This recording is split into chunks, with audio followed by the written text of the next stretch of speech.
الحمد للہ کفا الحمد للہ کفا وسلام علی عبادہ الذین اصطفیٰ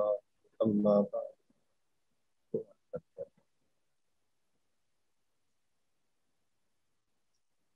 پچھلے چند دنوں سے صاحب نسبت لوگوں کے اوصاف بیان کیے جا رہے ہیں، اور صاحب نسبت لوگوں کے وصف میں سے ایک وصف یہ بھی بیان کیا گیا، صاحب نسبت ہو کہ مشائخ کا تربیت یافتہ، اللہ کی نسبت حاصل کرنا، اللہ کی ولایت حاصل کرنا شیخ کے بغیر ناممکن تو نہیں کہیں گے، پر بہت ہی مشکل ترین چیز ہے۔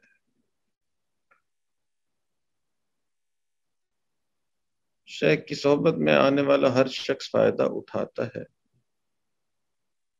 اس کی مثال ایسے ہے کہ اگر آگ جل رہی ہے تو گرمی ہر ایک کو محسوس ہوگی، مگر جس نے شیخ کی صحبت میں آ کے نسبت کا نور پانا ہے، اس کو مشائخ کے آداب کا لحاظ رکھنا ہوگا۔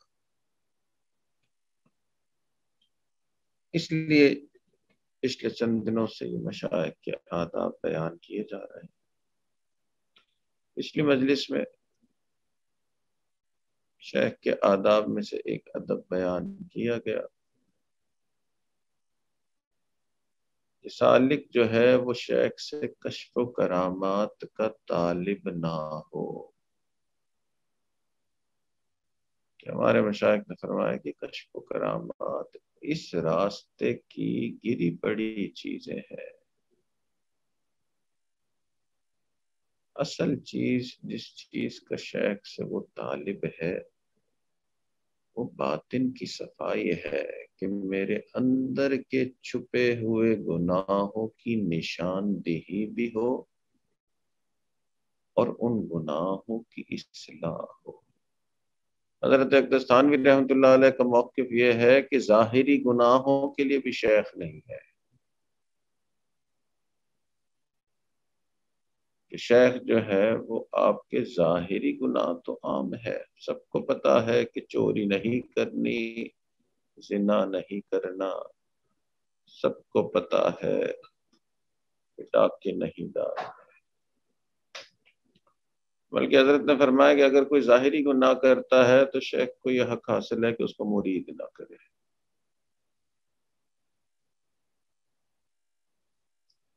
تو اصل کام جو شیخ کا ہے وہ سالک کے باطنی گناہوں کی نشاندہی کرنا اور ان کی اصلاح کرنا، اور کئی مرتبہ اصلاح سب کی ایک ہی طرح سے ہوتی ہے اور کئی مرتبہ ہر ایک کی الگ الگ طریقے سے ہوتی ہے۔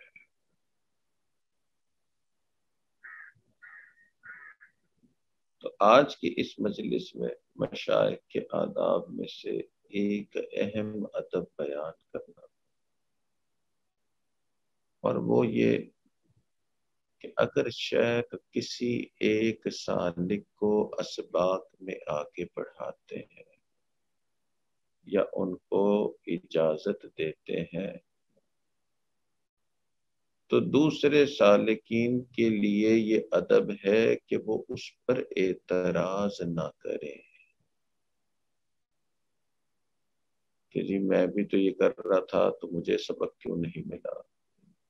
کہ میں بھی تو اتنا وقت لگا چکا ہوں تو مجھے اجازت کیوں نہیں ملی۔ یہ بھی خلاف ادب ہے،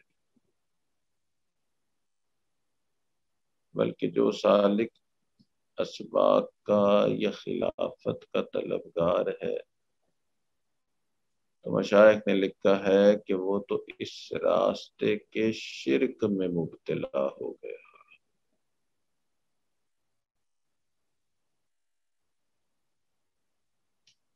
یہ جو انسان شیخ کے پاس آتا ہے اس کی مثال ایسے ہی ہے کہ دل ایک بند کمرہ ہے جس کی دیواریں بہت اونچی ہیں، اور ان دیواروں کو جو ہے صاف کرنے کے لیے انسان کو مدد کی ضرورت ہے۔ تو گو کہ اس کی اپنی نیت ہے کہ میں اپنی دیواروں کو صاف کر لوں، مگر اس کو مدد کی ضرورت ہے، تو شیخ وہ مدد ہے جس کے ساتھ مل کے وہ اس دیواروں کو، اس دل کی دیواروں کو صاف کرتا ہے۔ تو اس لیے اس راستے میں طلبگار ہونا کسی عہدے کا یا کسی سبق کا، یہ اس راستے کے آداب کے خلاف ہے۔ ادب یہ ہے کہ اگر شیخ سبق دیتے ہیں تو بھی اچھی بات ہے، نہیں بھی دیتے جو پرانا سبق ہے وہ کرتے رہے۔ شیخ کسی کام پہ تعینات کرتے ہیں تو بھی اچھی بات ہے، نہیں کرتے تو بھی اچھی بات ہے۔ آپ جو شیخ کے پاس آئے ہیں کوئی خاص عہدے کے لیے یا کوئی خاص سبق کے لیے نہیں آئے، آپ تو آئے ہیں کہ جی باطن کی اصلاح ہو جائے۔ مشہور واقعہ ہے، حضرت خالد ابن ولید رضی اللہ عنہ مسلمانوں کے سپہ سالار جہاں قدم رکھتے تھے وہاں اللہ تعالی کامیابی دیتے تھے۔ حضرت عمر رضی اللہ عنہ نے دوران جنگ ایک پیغام ان کو بھجوایا اور پیغام رساں سے کہا کہ یہ پرچی جو ہے وہ خالد ابن ولید کو دے دیجیے گا، اور اس پرچی پہ لکھا ہوا تھا کہ آپ کو ابھی ابھی دستبردار کیا جاتا ہے سپہ سالار ہونے سے، تو آپ کے پاس دو آپشنز ہیں، چاہیں تو عام سپاہی بن کے یہ لڑائی لڑیں، اور دوسرا آپشن یہ ہے کہ واپس مدینہ منورہ آ جائیں اگر آپ کو یہ چیز بری لگتی ہے کہ میں سپہ سالار تھا اور عام سپاہی کیسے بنوں، تو واپس مدینہ منورہ تشریف لے آئے۔ اور جو یہ قاصد ہے، جو یہ پرچی لے کے آیا ہے، اب سپہ سالار وہ ہو گے۔ یہ اس بندے کو جو ایک کے بعد ایک جنگ جیتتا چلے جا رہا ہے، اور حضرت نے دستبردار کر دیا۔ تو جب یہ پرچی پہنچی حضرت خالد بن ولید رضی اللہ عنہ کے پاس، انہوں نے کہا کہ ٹھیک ہے دستبردار میں ہو گیا مگر واپس نہیں جاتا، ایک عام سپاہی کی طرح لڑتا رہوں گا۔ اور کافی عرصے تک عام سپاہی کی طرح لڑتے رہے،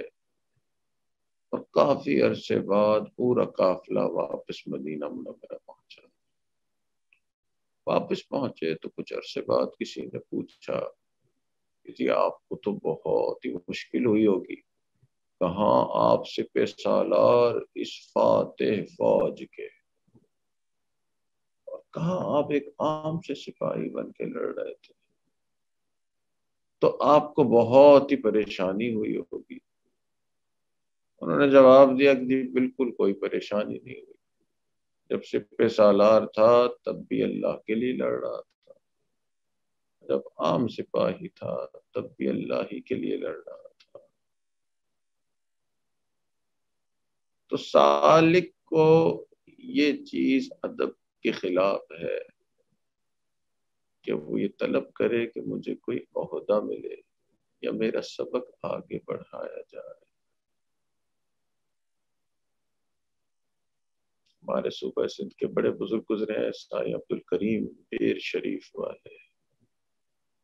وہ فرماتے تھے میری نظر میں بخاری شریف پڑھانا اور نورانی قاعدہ پڑھانا برابر ہے، کہ اگر اخلاص سے پڑھایا تو نورانی قاعدہ پڑھانے پہ بھی خوب اجر، اور اگر اخلاص کے بغیر پڑھایا تو بخاری شریف پڑھانے پہ بھی کوئی اجر نہیں۔ تو مشائخ کے آداب میں سے ایک ادب یہ ہے کہ سالک کسی سبق کا یا کسی اجازت یا کسی عہدے کا طلبگار نہ ہو۔ اللہ تعالی ہمیں ان آداب پر عمل کی توفیق عطا فرمائے۔ آخر دعوانا الحمد لله رب العالمين، الصلاة والسلام على سيد الأنبياء والمرسلين. اللهم إنا نسألك علما نافعا وعملا متقبلا ولسانا ذاكرا وقلبا خاشعا ورزقا واسعا وشفاء من كل داء. وصلى الله تعالى على حبيبه سيدنا محمد وعلى آله وأصحابه أجمعين برحمتك يا